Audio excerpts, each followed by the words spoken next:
Hey, how's it going? So back to the doors. I've got some pieces cut. Those are a little over 6.5 inches deep, which is just right for a snare drum. And you can see that they still have the oak veneer on the top and the bottom and the sides. But again, you can see the way the pieces are joined together. So the next step that we have to do with these to make them into a drum shell is to bevel the edges so that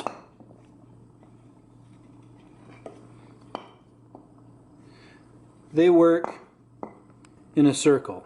Now, once upon a time, I was pretty good at geometry, and I think I could figure this stuff out okay without a special digital tool, but I have a special digital tool. Now, I don't know who the genius was who put this together, but I owe him many thanks. So if I type in stave drum calculator, so for Uniontown Labs, and this is what I get. This thing is brilliant, and I use it for almost every drum that I do. So you can see the parameters here. We're going to work in inches. I'm going to change this to 10 segments because I've got a lot of thickness to work with, and for right now I want to go with fewer staves or segments than more. That will change perhaps in additional and further future drums. We're going to go with a 14-inch shell. I found that I really don't need the extra diameter on this, so I'm going to skip that. I'm going to go with I don't really need to worry about this because I'm not calculating how much wood I'm going to need. This also calculates how much wood you need if you want to go that far. I'm not too worried about it. I just need to know the dimensions. So hit calculate, and this is what we've got. Let's see, we can go ahead and set the measured thickness at 1.5 because that's what we've got. Each one of these represents one of the 10 segments that we're going to use to make this first drum shell from the old Dover High School doors. And you can see that it tells us the angles we're going to need. So each of these angles right there needs to be 18 degrees because we have 10 staves. And if you divide that into 360 degrees into 10, you get 36, but we need one angle for each of that 36 degrees, so that's 18. It also gives us our stave or segment width, which is just a hair over 4.5 inches. So it's actually extremely easy at this point to go back out to the garage, set the angle of the table saw to 18 degrees, do the first bevel, and then set the fence at just a hair over 4.5 degrees, or 4.5 inches, and cut the staves. That's what we're going to do. Okay, so here's the table saw.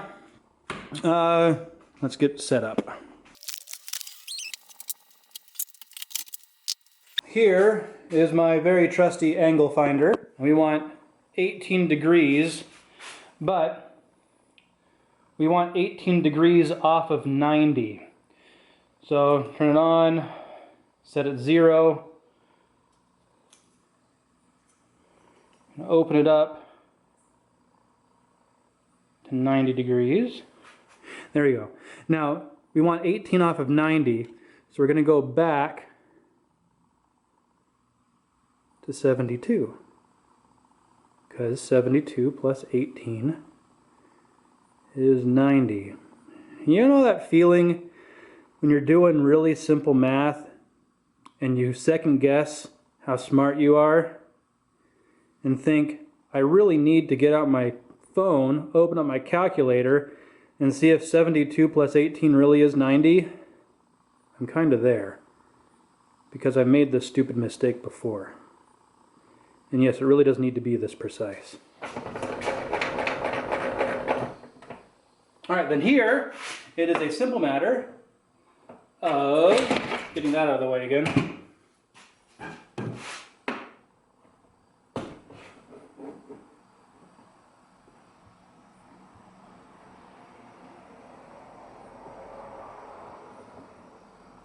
getting that set at the proper angle. Now, I want to keep as much of this, excuse me, I want to keep as much of this oak as possible. So this is going to be the first side that I cut, because we're going to go quite a bit narrower over there, because we need, like I said, we need 4.5 inches of total width. And here's my first big mistake. We ain't got it. Huh.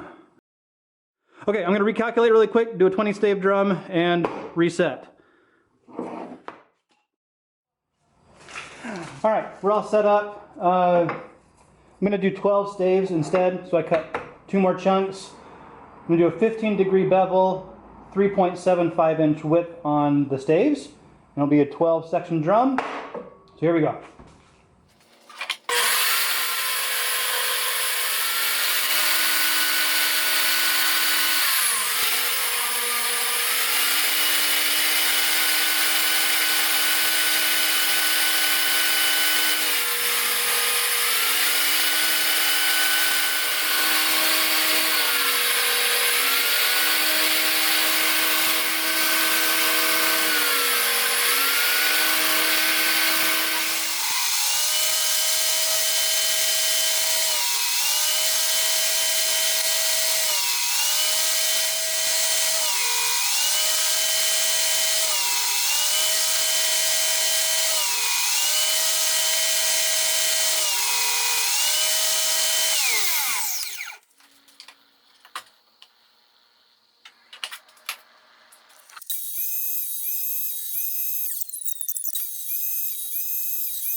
Now we wait until morning.